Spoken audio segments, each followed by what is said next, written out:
Good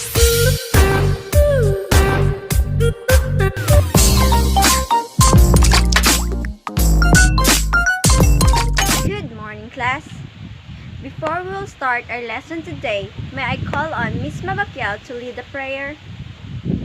Okay, thank you, Miss Mabakyao. Please settle down, class. Class, who is absent today? Very good. So everyone is present. Now, who can recall the lesson that we have discussed last meeting? Yes, Abersaldo, you're raising your hand. Good. So based on this picture, what can you see? Yes, Makatigil. Very good. And now, how these rivers help in development of civilization? Yes, Gihelioma? Very good. Another opinion. Yes, Trinidad. Okay, that's correct. So, our topic today is all about Asian civilization of Asia, Sumer, Indus, and China. So, what is Asian civilization? Anyone? Okay, none. So, Asian civilization refers specifically to the first settled and stable communities that become the basis for later states, nations, and empires. All these civilizations had certain features in common.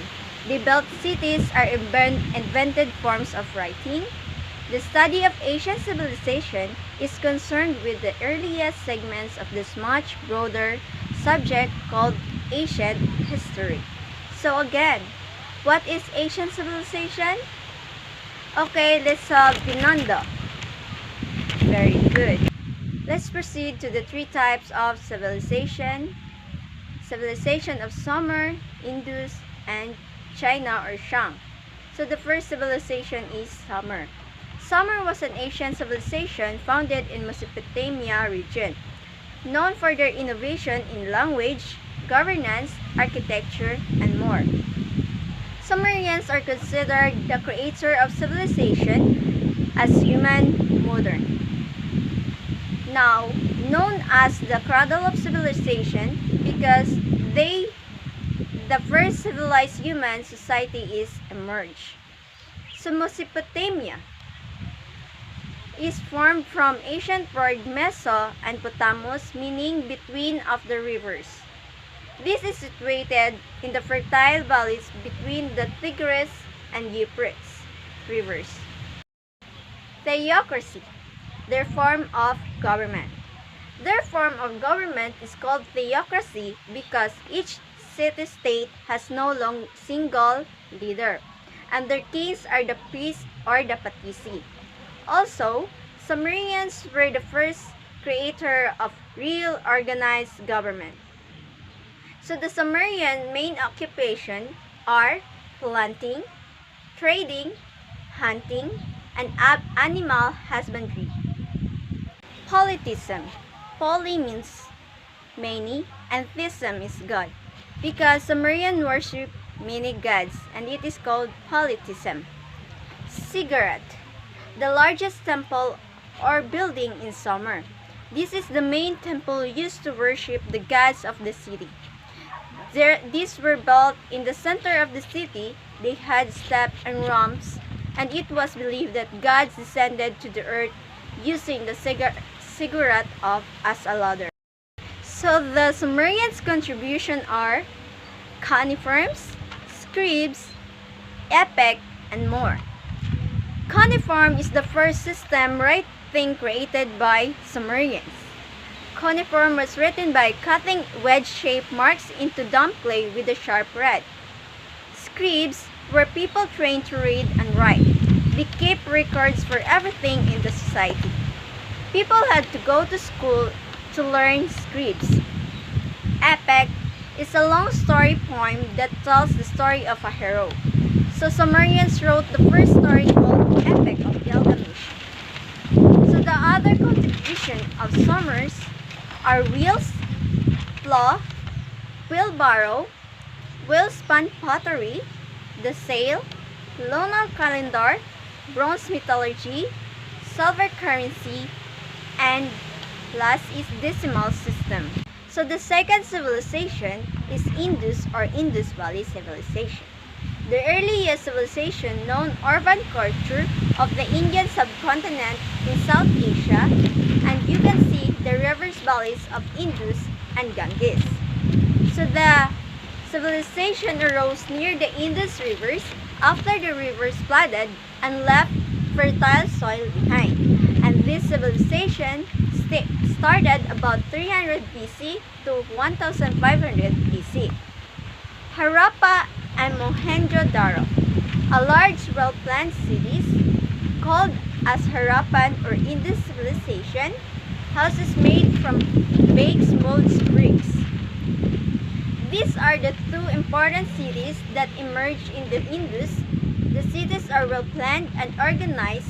They are being displayed and designed in a grid pattern and same size of the block households. During this civilization, they are governed by the priest. The kings did not have the power as the king did in their other civilizations, but the priests did. They are being governed through the trade as religion. During this period, their livelihood are agriculture and farming. They also learned to trade with their neighboring cities.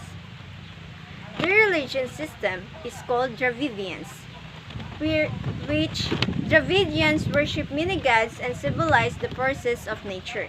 Also, it is being assumed that the Dravidians are the one who built the Indus civilization. Pictogram. This is the Indus contribution where the Dravidians used pictograms as a writing system, but no one still knows what it means. So the last civilization is China or Shang. Chinese civilization began along Yellow River in the Shang era and spread from when Bronze Age culture reaches its peak. This civilization flourished in the valley between the Huanghe and Yangtze rivers in ancient China, and also called Yellow Rivers because after flooding its water, it left lots of yellow soil that served as the fertilizer on the agricultural land near it. Feudalism. It is a system enforced where the system of slavery is prevalent. In this case of ancient China, their society followed a hierarchy called feudalism. It means that the population of commoners had little money and opportunity, while noble and emperors got to rule over to everyone. They believe in animism or believing everything in the nature has a soul.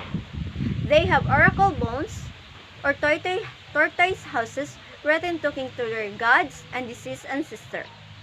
When someone died naturally or was buried with the proper honors, there was no fear of returning them as a ghost. The Chinese people believed that if the person had lived a good life, they went to live with the gods after that. The spirit of one's ancestor were prayed, so they called approach Shanghai with the problems and praise of those on earth. Calligraphy was the system of the writing that served as unifying force among the Chinese people. So, calligraphy is the pride and pleasure for the Chinese people and embodies important aspects of the country's intellectual and artistic heritage. So, the Chinese contributions are bronze utensil, potter wheels, weaving and embroidery of silk from silkworm, and chopsticks. So, those are the three types of ancient civilization of Asia and its system. Do you have any questions or clarification about the lessons? If none, let's go do an activity. Okay class, I will group you into two groups and each group will discuss and differentiate the contribution of each civilization and how this contribution helps our new generation. Understand? So now count 1 to 2. Let's start in the front. A few moments later. Okay class, pass your papers in front. Okay, what are the three things that civilization have in common? Yes, Erica. Very good. Who can give or differentiate the three civilizations? Yes, Galabay? Very good. In conclusion, each civilization have different structures and systems, like political and social structures. Civilization also includes religions and materials. In the early civilization, there were many things in common, and they can fall into 5 aspects, including agriculture, socialization, hierarchy, industry, architecture, and religion. There are so many things to learn from the early civilization. One of these is agriculture that drive the society because at the end of the day, people have to earn. It can be farming or animal agriculture and more. So we human beings found new ways of growing our own crops. This helps us to focus on other things. It also shows that we people are very brilliant people, and through the years, we have invented different methods and tools. It indicates that there is still more discovery to be made.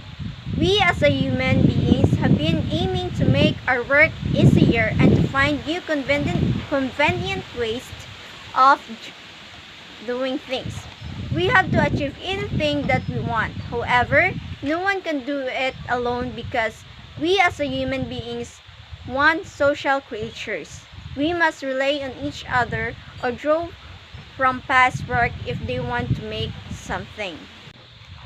So in your own opinion, which of the 3 civilizations had the greatest contribution in our society? Yes, Gaheliomo. Very good. Innovation emerged during Sumerian civilization are the useful in the future civilization. Nowadays, we can transport or drive easily because of the wheels that they invented, and we can do the things that we want to and things that starts from Sumerian's innovation. And for your evaluation, answer the following questions.